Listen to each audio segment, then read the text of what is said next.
This is Kid Weather.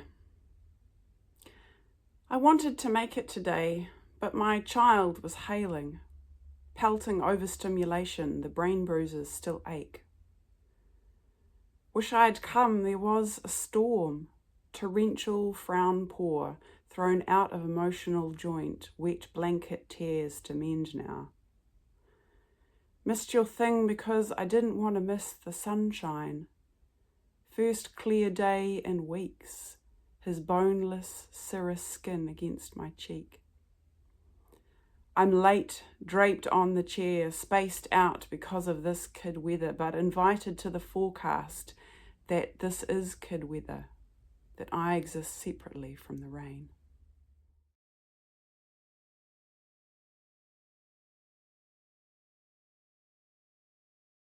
The phone pressed tight against my ear, close enough to hear you breathe. Behind you, a room of clattering chairs, leg scraping tiles. In my small apartment, nothing moved, only the window leaking March wind into my hands. I braced for it, what you were going to say. I didn't want to hear it. I couldn't wait. We were never a good idea, and still, I would have paid with my sleep. I would have paid with my peace. You inhaled. From the corner of the room, the window clicked once in the frame. And then you said my name, the way that people do, right before they leave.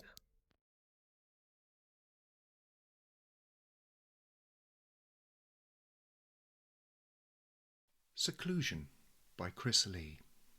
1. Riot for one in the lounge area.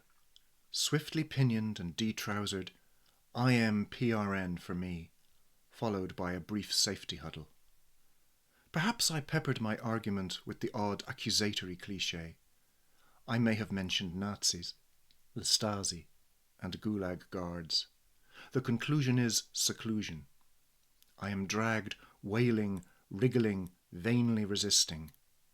In retrospect, perhaps my biting critique of modern mental health care was not quite as articulate as I think I remember.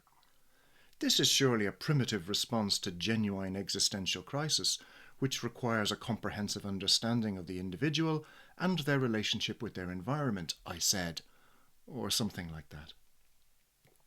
Now I beg them to let me out. I apologize profusely for any misunderstanding regarding my modes of expression, but they do not respond. I sit in the stark clinical cell, in the bare bones of a room, in the bare bones of a system, in my bare bones. Seclusion 2.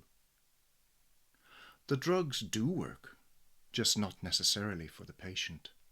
Shaking, salivating, lactating, nauseous, the acceptable price paid. She sits crumpled, head in hands, the violence done, the result of her violence, itself the result of the violence done. There are tears. Never mind. The drain in the floor sucks away all woe. Seclusion 3. And if that dark angel could step for a moment out of the furious wind blowing from heaven, and we could make inquiries, and if there was time after justice had fallen upon us all, and those who remained remembered our cause, if any remained, to sift the charred bones, the faintly glowing embers of our kind. If there was time, they might ask the angel how, in that age, they dealt with their disrupted denizens, their anguished and dislocated souls. How did they care for the mad in that tragic period distracted to extinction? Among all the other failures thrown upon the burning pyre, did they redeem themselves at least in this? The ash-coated angel might then step forward, eyes stained with pity, to break the silence of sorrow. Do not ask. Do not ask of the past what its ignorance could not know.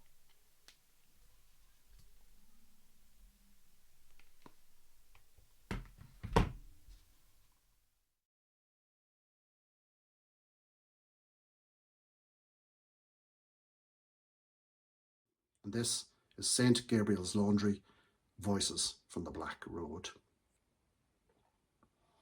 Although maps and signs and accepted use declare Deer Park, some old folk lapsing still speak of the Black Road. And perhaps if you gave this a second thought, you supposed it may have been hewn through darkened soil, or was beyond then the ken of pale gaslight. Later you heard tell it was the Colleen on the convent corner that spread its shadow there. Others, idling, shared weather salutations and hushed talk of the darkness that bristled beneath your feet, where the coke cinders salvaged from the furnace of the nun's laundry were thrown down as fill to make the lane.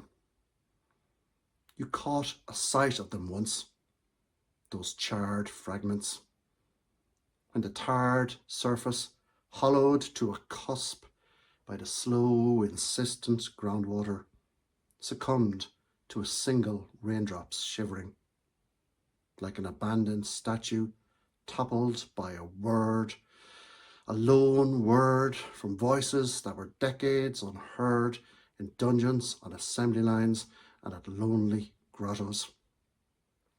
They were in swiftly with the cordons, for fear you be exposed to danger. But you recognized it then, the untold emptiness of belonging. So, before they repaired the hole on the Black Road, you tossed a firework into the void and stood witness until the flame's tongue uncurled itself to the threshold of speech.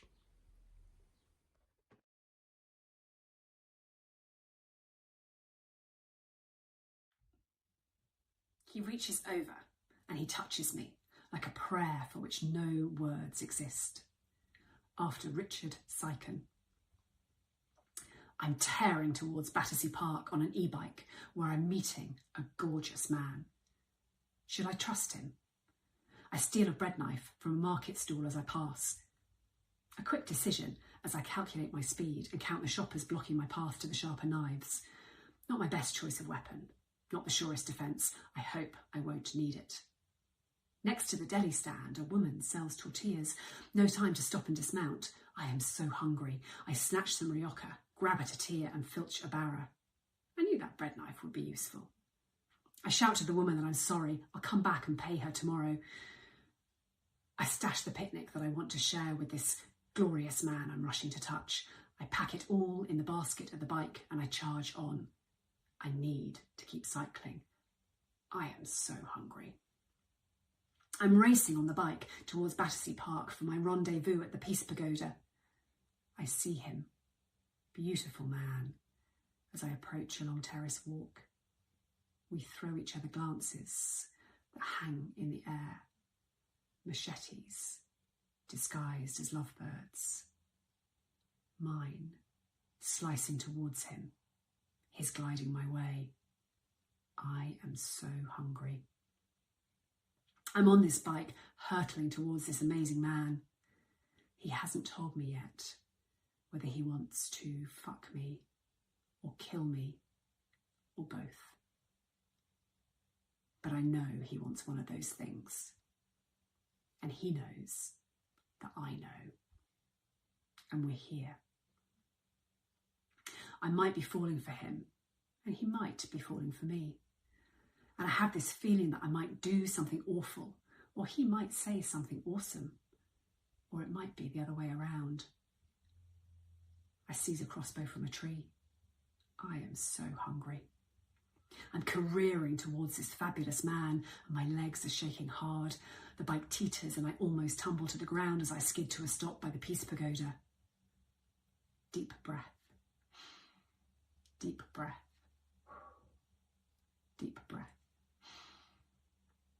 I'm 12 paces from him. Buddha at his back. We lock eyes. A whistle blows. I pluck a pistol from a bench. 10, 9, 8, I raise my pistol. 7, 6, 5.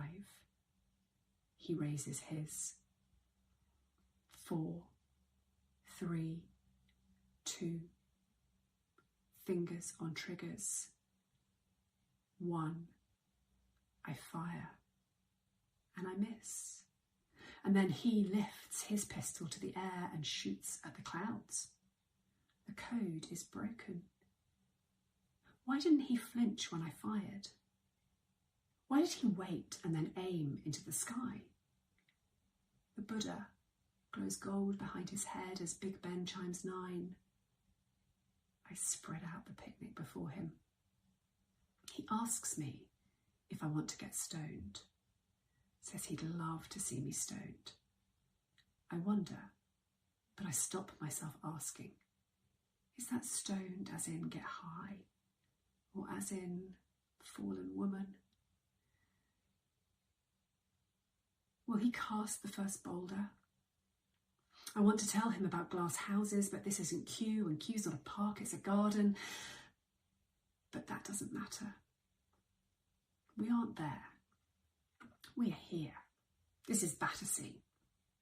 This is the Peace Pagoda. And I don't care which type of stoned he is offering me. I'll take the risk. He touches my thigh and asks why I'm bleeding. A flock of parakeets lands at my feet.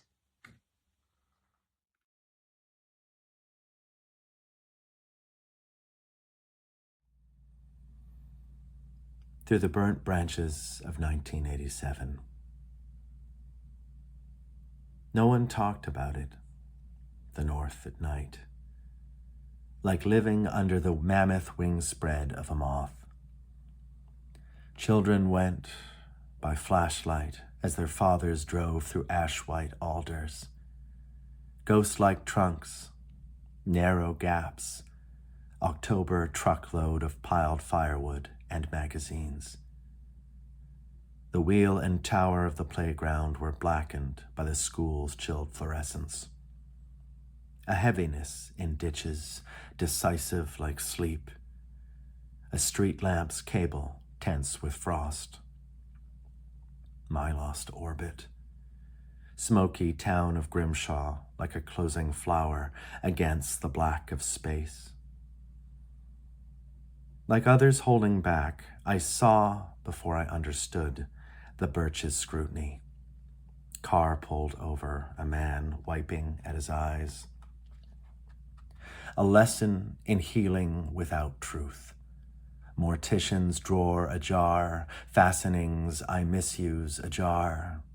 Fume of under-earth, a bellyful horked up from a storm drain. It will be dark soon, the vole said. Oh, it will be dark, the child repeated under weight of snow. The rink, railway line, flooded wheel tread where tadpoles gleamed in the crush. At the edge of town, cousins dragged an accordion from the dump. Waterlogged, off-kilter, that pull of wind into the wood. A trucker will look beyond his 18-wheel semi-darkness. An empty plenitude will pull old chords into the tune. A child, alone, will feel their hair move.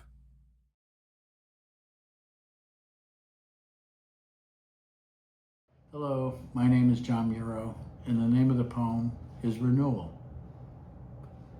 Blessed with a day in late October that is half spent and worth safekeeping, when the wind stalls and cowers from a sudden shock of sun, and it seems time itself is spellbound as I take in a smoky, near-tangible fragrance and plumb the woodlands for something other than murmur or motion. And I can see how autumn's colors burn far beyond my limited line of sight and create an illusion of frosted gold and orange glass. And how the midday sky in glorious expansion is now bleeding out a shade of blue I swear I've never seen before and may never see again, though moments from now I will head homewards, certain it has helped to heal and shape what remains of this man's life.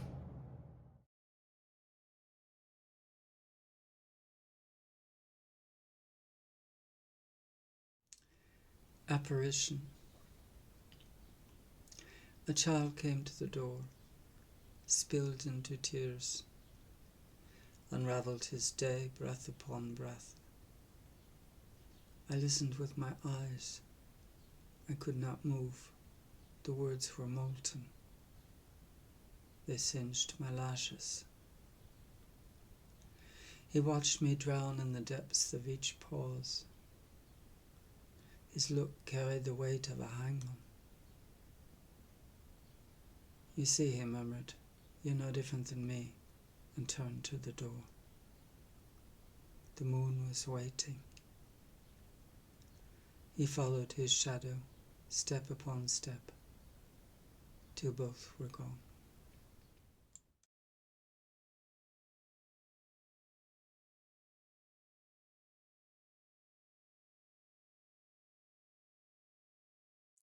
I didn't choose to stay.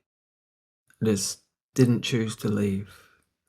And some nights, it's enough. I didn't rise with saintly intention. I coiled out of bed like smoke from a dying fire. They talk about healing like it's a wound, neatly stitched. Mine grows like weeds and cracks, like whispers under collapsed ceilings. Outside, the world bloomed like it hadn't watched me break. And I, bloodshot, brittle, watched the edge instead.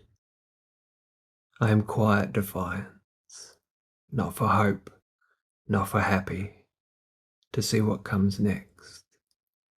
I didn't want to live, but I didn't want to die without knowing if it ever gets better. I don't know what I'm walking toward. I don't need to. It's enough that I stayed, that I stay. Anyway.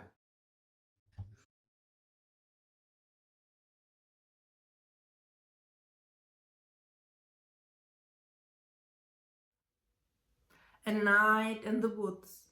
It's my first time in the woods at night. All by myself. I'm not alone.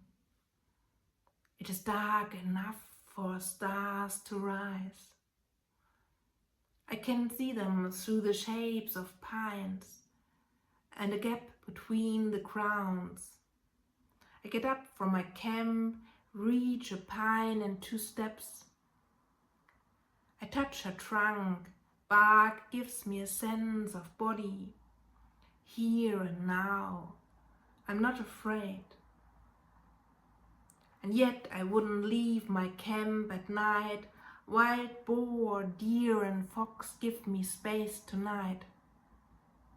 The silence is comforting. No rustle of leaves. Not even a mouse comes close. Only the mosquitoes make sure that I don't miss the waking of the stars. First time I sense the stars differently. Back against spark, I connect with what is under me. I stroke along a puzzle of small wooden pieces, fine elevations, a smoothness, earth. I look up. I'm in a black arena with bright dots and much space, as if we are cared for, watched over, never alone.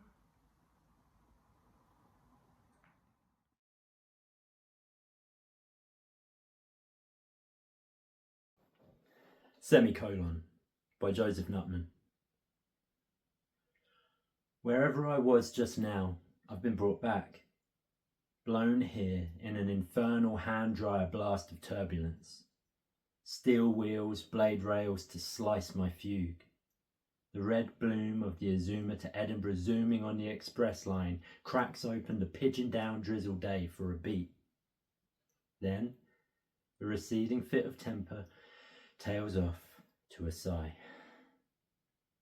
I keep disassociating lately. My body doesn't feel like my own, but this is a shock to the senses, as is the faint smell of ozone. Back in the day, you couldn't be near the station without smelling the baking wheat puffing from the cereal factory chimneys. That odd old comfort is missing, and that building barely standing. Not even the rats clock in now to eat old grain from the floor. I shake my head and realise I'm still in public. There's a couple stood to my left, 10 feet away? They may as well be on the moon.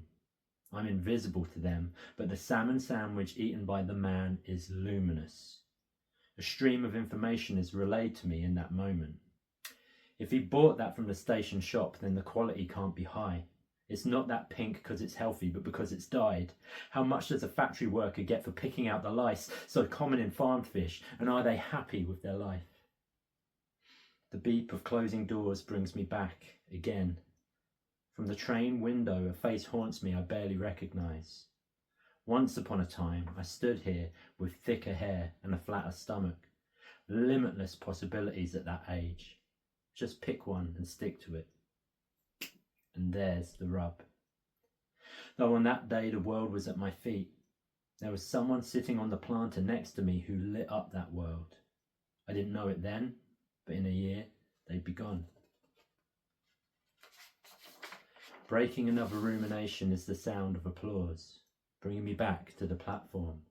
The relentless patter on the shelter reminds me of those cultures that clap as a sign of respect instead of solemn silence, or when the injured are carried from the field of play. The hairs on the back of my neck vibrate like blades of grass in a monsoon. I close my eyes and listen. I feel compelled to walk down the platform into the open and take a soaking. But some little hook in me snags worry of what a bystander may think. Even now I'm giving a shit about all the wrong things. Like it's wrong to feel the rain. Like it's wrong to feel anything in this place of stiff upper lips that stiffen the whole fucking spirit. I open my eyes. Take determined steps on this hard ledge, moving from undercover, my arms outstretched. My initial reason for being here would have punched a different ticket the next time the speaker announced, "Stand clear from the platform edge." But now, there's something else at play. Just maybe, this isn't where my journey terminates.